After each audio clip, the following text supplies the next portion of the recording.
Había una boda en un pueblo llamado Caná. La música sonaba, la gente reía, las mesas estaban llenas. Era uno de esos días en los que todo parece perfecto. Pero en medio de la celebración, algo empezó a fallar. El vino se estaba acabando. Y en aquella época, quedarse sin vino en una boda no era solo un problema. Era una vergüenza que podía perseguir a una familia durante años. María, la madre de Jesús, estaba allí. Ella notó lo que estaba pasando antes que nadie. Vio la preocupación en los rostros de los organizadores. Sabía que el problema no se resolvería solo. Entonces hizo algo que cambiaría todo. Se acercó a su hijo y le dijo con calma: «No tienen vino». No era una orden. No era un reclamo. Era una simple observación, pero cargada de confianza. Jesús la miró y le respondió algo extraño: «Todavía no es mi momento». Era como si supiera que hacer algo así en público significaría cruzar una línea, porque hasta ese día Jesús había vivido 30 años en silencio, 30 años sin que nadie supiera lo que realmente era capaz de hacer. Pero María no retrocedió. Ella sabía algo que los demás no sabían, así que simplemente les dijo a los sirvientes: «Hagan lo que Él les diga». Cerca de allí había 6 tinajas de piedra, grandes, pesadas, vacías. Eran las que se usaban para las ceremonias de purificación, para lavarse las manos según la tradición judía. Jesús señaló esas tinajas y les pidió a los sirvientes que las llenaran con agua. Ellos obedecieron. Cargaron cubetas, subieron y bajaron escaleras, llenaron las 6 tinajas hasta el borde. Agua común, fría, transparente, nada especial. Luego Jesús les dijo: «Ahora saquen un poco y llévenlo al encargado de la fiesta». Los sirvientes debieron haber dudado. Llevarle agua al organizador en medio de una crisis de vino no tenía sentido.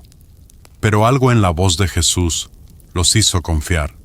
Tomaron una jarra, la llenaron con lo que había en las tinajas y caminaron hacia el encargado. Cuando este hombre probó lo que le habían traído, su rostro cambió. No entendía lo que estaba pasando. Llamó al novio y le dijo algo inesperado: «Todos sirven primero el vino bueno, y cuando la gente ya ha bebido bastante, sacan el más barato. Pero tú has guardado el mejor vino para el final». El encargado no sabía de dónde había salido ese vino. Los invitados tampoco. Solo los sirvientes lo sabían. Ellos habían visto el agua, habían visto cómo la habían sacado, y ahora veían algo diferente en sus manos. Algo que no podían explicar. Jesús no hizo un anuncio. No levantó las manos al cielo. No pronunció palabras mágicas. Simplemente transformó el agua en vino, y lo hizo en silencio. Este fue el primer milagro, el primero de muchos. Pero no fue solo un truco para salvar una fiesta. Fue una señal, una pista de algo mucho más grande. Porque ese vino no era cualquier vino, era el mejor que alguien había probado en esa boda. Y apareció justo cuando todo parecía perdido. Jesús estaba mostrando algo que la gente tardaría años en comprender. Que Él venía a transformar lo ordinario en extraordinario. A convertir lo vacío en algo lleno, a tomar lo que parecía insignificante y darle un propósito nuevo. Los discípulos de Jesús estaban allí esa noche, vieron lo que pasó, y aunque todavía no entendían completamente quién era este hombre, algo dentro de ellos cambió. Comenzaron a creer, no porque Jesús hubiera dado un gran discurso, no porque hubiera hecho algo espectacular frente a una multitud, sino porque en un momento pequeño, en un problema cotidiano, Él mostró que podía cambiar las cosas de una manera que nadie más podía. Y así empezó todo, sin ruido, sin fanfarria, en una boda en un pueblo pequeño, donde nadie esperaba que pasara nada importante. Pero esa noche, el agua se convirtió en vino, y con ese simple acto, Jesús cruzó el umbral. Ya no habría vuelta atrás. El mundo estaba a punto de ver cosas que nunca había visto antes, milagros que desafiarían la lógica, señales que apuntarían hacia algo más grande que cualquier explicación humana. Pero todo comenzó con algo tan sencillo como salvar una fiesta. porque a veces lo extraordinario empieza en lo ordinario, y lo que parece pequeño hoy puede ser el inicio de algo que cambie todo mañana. El mar de Galilea era conocido por sus tormentas repentinas. Los pescadores que trabajaban allí lo sabían bien. El viento podía cambiar en minutos, convirtiendo aguas tranquilas en olas furiosas que amenazaban con hundir cualquier barca. Era parte de la vida en ese lugar, algo con lo que habían aprendido a convivir, pero lo que estaba por suceder esa noche no era algo que ninguno de ellos hubiera visto antes. Jesús había pasado el día enseñando a una multitud enorme en la orilla del lago. Miles de personas se habían reunido para escucharlo. Cuando el sol comenzó a bajar, Él les dijo a sus discípulos: «Crucemos al otro lado». No era una sugerencia, era una instrucción clara. Así que subieron a la barca, soltaron las amarras y comenzaron a remar hacia la otra orilla. Jesús se recostó en la parte trasera de la barca, apoyó su cabeza en una almohada y se quedó dormido. La travesía comenzó tranquila. El agua estaba en calma, el cielo despejado. Los discípulos remaban con ritmo constante, conversaban entre ellos, tal vez recordaban las enseñanzas del día. Pero entonces, sin aviso, el viento empezó a soplar. Primero suave, luego más fuerte. Las olas comenzaron a crecer. En cuestión de minutos, una tormenta feroz se desató sobre ellos. El viento aullaba, las olas golpeaban la barca con violencia, el agua comenzaba a entrar. Estos hombres no eran novatos. Varios de ellos habían pasado años en ese mar. Conocían cada rincón, habían sobrevivido tormentas antes. Pero esta era diferente. Las olas eran demasiado altas, el viento demasiado fuerte. La barca se llenaba de agua más rápido de lo que podían sacarla. El miedo comenzó a apoderarse de ellos. No era un miedo pequeño, era el tipo de terror que te hace pensar que no verás el amanecer. Y en medio de todo ese caos, Jesús seguía durmiendo, profundamente, como si nada estuviera pasando, como si las olas que amenazaban con hundirlos fueran solo un murmullo lejano. Los discípulos no podían creerlo. ¿Cómo era posible que alguien durmiera en medio de semejante tormenta? Finalmente, desesperados, lo despertaron gritando: «Maestro, ¿no te importa que nos estemos ahogando?». Había angustia en sus voces, confusión, una mezcla de miedo y frustración. Jesús abrió los ojos, se levantó despacio, como si acabara de despertar de una siesta tranquila. Miró el viento, miró las olas, y entonces hizo algo que nadie esperaba. Habló, no gritó, no luchó contra los elementos. Simplemente dijo: «Silencio, cálmate». Y en ese instante, el viento dejó de soplar. Las olas se aplanaron. El mar quedó completamente quieto, tan quieto que parecía un espejo de cristal. El silencio era casi ensordecedor después de tanto ruido. Los discípulos se quedaron paralizados. El miedo que sentían por la tormenta fue reemplazado por otro tipo de miedo, uno más profundo, más perturbador. Se miraban unos a otros sin saber qué decir. Finalmente, alguien susurró: «¿Quién es este hombre? Hasta el viento y el mar le obedecen».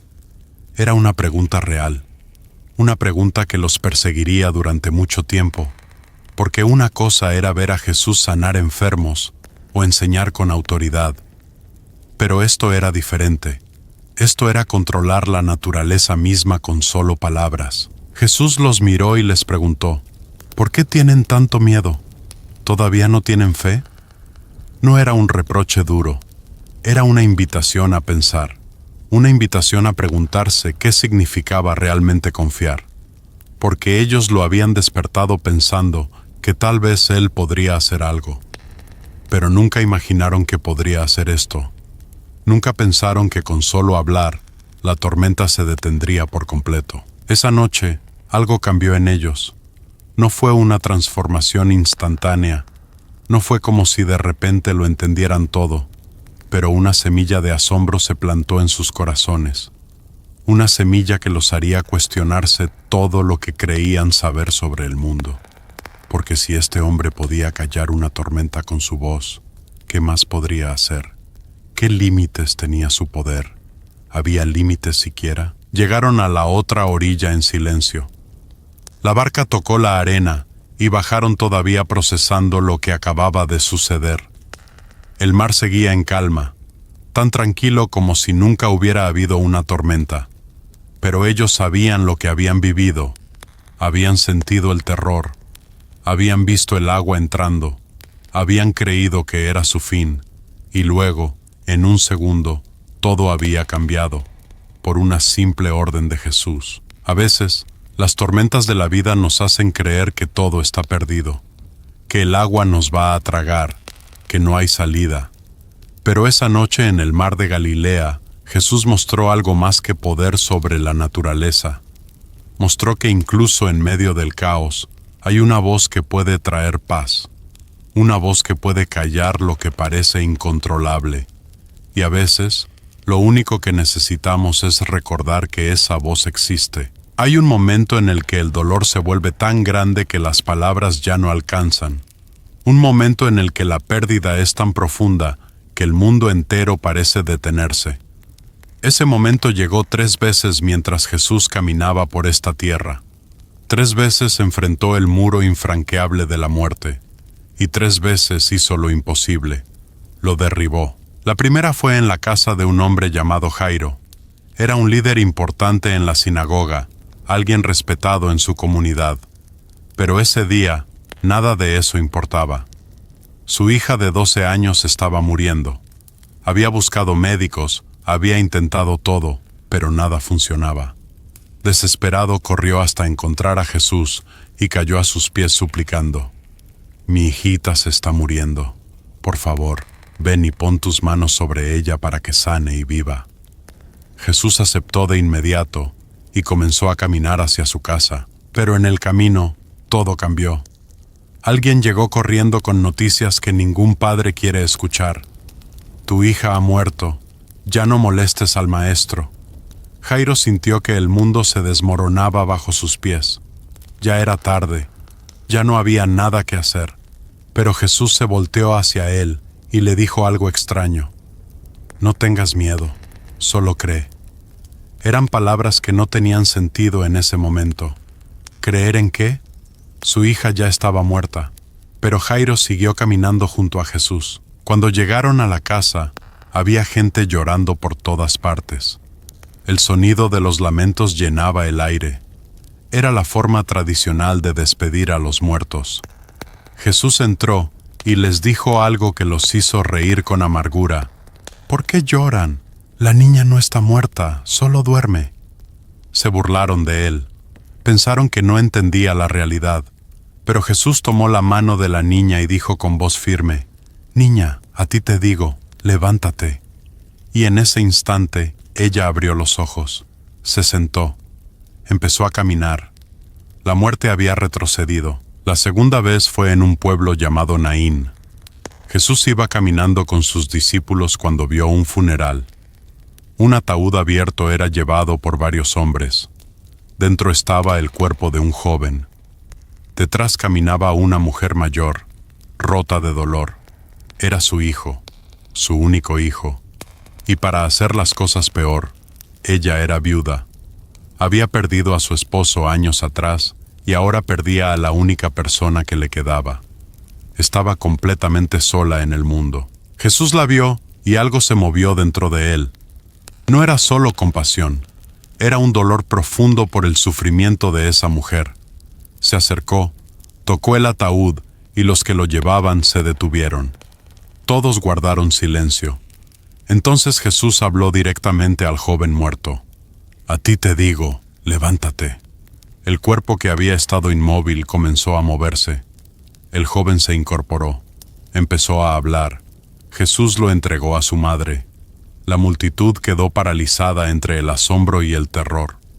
Algunos comenzaron a gritar: «Dios ha venido a visitar a su pueblo», porque lo que acababan de ver no tenía explicación humana. Pero la tercera vez fue diferente, más personal. más desgarradora. Era su amigo Lázaro. Jesús había recibido un mensaje urgente.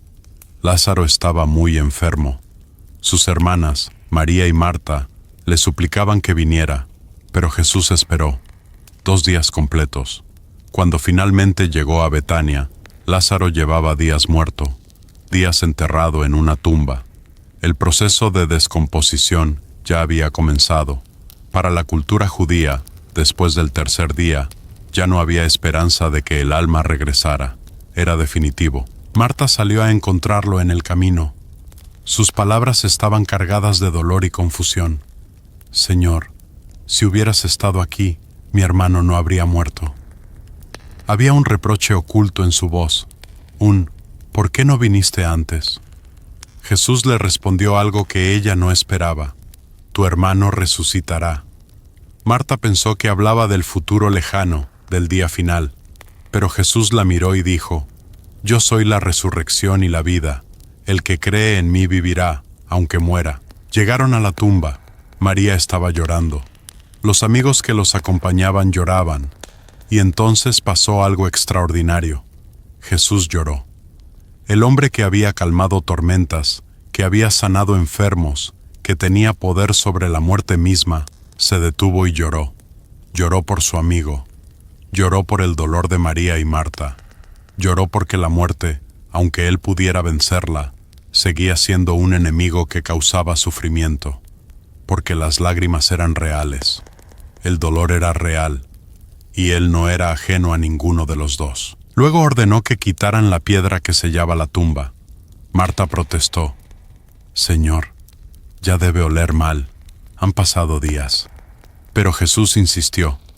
Cuando la piedra fue removida, él levantó la vista al cielo, agradeció a su Padre y gritó con voz fuerte, «Lázaro, sal fuera».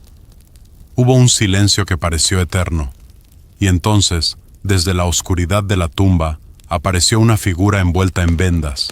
Lázaro salió caminando, vivo, respirando, regresado de un lugar del que nadie regresa. 3 muertos, 3 vidas devueltas. Pero estos milagros no eran solo demostraciones de poder, eran declaraciones de que la muerte no es el final, de que el amor puede ser más fuerte que la pérdida, de que incluso cuando todo parece perdido, hay una voz que puede llamar de regreso a la vida. Jesús no vino solo a enseñar o a sanar, vino a mostrar que lo que creemos imposible, para Él es solo el comienzo, y que a veces, lo que hoy nos rompe el corazón, mañana puede convertirse en el testimonio más poderoso de que nada, ni siquiera la muerte, tiene la última palabra. Al final de su evangelio, Juan escribió algo que nos deja con la boca abierta.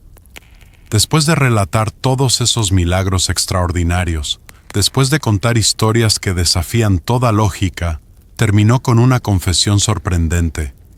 Jesús hizo muchas otras cosas. Si cada una de ellas se escribiera, creo que no cabrían en todos los libros del mundo. Lee esa frase otra vez. Piénsala bien. Juan está diciendo que lo que conocemos es solo una fracción diminuta de lo que realmente sucedió. Los evangelios registran aproximadamente 37 milagros específicos. 37 momentos donde Jesús hizo lo imposible y alguien se tomó el tiempo de escribirlo. Pero esos 37 son solo los que conocemos, solo los que fueron documentados, solo los que sobrevivieron en el papel y el tiempo. ¿Cuántos más hubo? ¿Cuántas sanaciones en pueblos pequeños que nadie registró? ¿Cuántos momentos privados donde una vida cambió y nadie más estaba mirando? La respuesta es que nunca lo sabremos. Y tal vez ese sea justamente el punto. Mateo, Marcos y Lucas mencionan que Jesús sanaba a todos los enfermos que le traían. No algunos, todos. Imagina lo que eso significa. En cada pueblo que visitaba, la gente traía a sus enfermos. Los ciegos, los paralíticos, los poseídos, los leprosos, los que tenían fiebre, los que llevaban años sufriendo. Y Él los sanaba, a todos, sin excepciones, sin decir, hoy ya hice suficiente, o este caso es demasiado difícil. Cada persona que llegaba con esperanza se iba transformada. En Mateo capítulo 14, leemos que después de que Jesús alimentó a 5,000 hombres con solo 5 panes y 2 peces, llegó a Genezaret, y la gente de ese lugar lo reconoció inmediatamente. Corrieron por toda la región trayendo enfermos en camillas. Le suplicaban que los dejara tocar aunque fuera el borde de su manto, y todos los que lo tocaban quedaban completamente sanos. Todos. No dice que algunos se fueron decepcionados. No dice que funcionó a medias para otros. Dice que todos los que lo tocaron fueron sanados completamente. Pero aquí está la pregunta que debemos hacernos. ¿Por qué no están escritos todos esos milagros? ¿Por qué Juan, que estuvo allí, que lo vio todo, decidió dejarnos con esta confesión de que había mucho más? Porque no se trataba de hacer una lista completa. No se trataba de llevar un registro exhaustivo para impresionar a nadie. Se trataba de algo mucho más profundo. Los milagros que fueron escritos no están ahí para que los contemos como estadísticas. Están ahí para mostrarnos algo sobre quién era Jesús. Cada milagro registrado fue elegido por una razón. El agua convertida en vino nos habla de transformación y abundancia. La tormenta calmada nos muestra autoridad sobre la naturaleza. Los muertos resucitados nos revelan poder sobre la muerte misma. Cada uno es una ventana hacia su identidad, una pista sobre su misión, una señal que apunta más allá del acto mismo. Juan no estaba tratando de documentar todo. Estaba tratando de ayudarnos a ver quién era realmente este hombre que caminó entre nosotros. Y aquí está la belleza de lo que nunca fue contado. Nos recuerda que Jesús no estaba actuando para las cámaras. No estaba haciendo milagros para que quedaran registrados en la historia. Estaba respondiendo al dolor real de personas reales. Estaba tocando vidas que tal vez nadie más notó. Estaba cambiando historias que nunca llegaron a los titulares. Porque su misión no era ser famoso. Su misión era amar. Era restaurar. Era mostrar que Dios no es un concepto lejano, sino una presencia que se acerca al sufrimiento humano. Piensa en todas esas personas anónimas. El hombre que fue sanado en un camino polvoriento y nunca supimos su nombre. La mujer que tocó su manto entre la multitud y se fue en silencio. El niño que fue alimentado con pan multiplicado y creció contando esa historia a sus hijos. Todos ellos experimentaron lo imposible. Todos fueron testigos de algo que cambió sus vidas para siempre. Pero sus historias no están en la Biblia. No porque no fueran importantes, sino porque eran demasiadas para contarlas todas. Juan termina su evangelio con esa imagen poderosa. El mundo no tendría suficiente espacio para todos los libros que se tendrían que escribir. Es una forma poética de decirnos que la obra de Jesús fue tan vasta, tan abundante, tan generosa, que desafía cualquier intento de capturarla completamente. Que por cada milagro que conocemos, había cientos que solo Dios vio. Por cada historia escrita, había miles que quedaron en la memoria de quienes las vivieron. Entonces, ¿cuántos milagros hizo Jesús realmente? La respuesta honesta es: no lo sabemos. Sabemos que fueron muchos más de los que están escritos. Sabemos que tocó más vidas de las que podemos contar. Sabemos que su compasión no tenía límites y que su poder no conocía fronteras. Y tal vez, solo tal vez, eso es suficiente. Porque lo que importa no es el número exacto. Lo que importa es entender que cada milagro, cada sanación, cada vida transformada, era una señal del mismo mensaje, que el amor de Dios es más grande de lo que podemos imaginar, que su misericordia no tiene fin, y que incluso hoy, en tu vida, en tu historia, ese mismo poder sigue obrando de maneras que tal vez nadie más vea, pero que son reales, tan reales como el agua que se convirtió en vino, tan reales como la tormenta que se cayó, tan reales como los muertos que volvieron a respirar. La historia continúa, y tú eres parte de ella.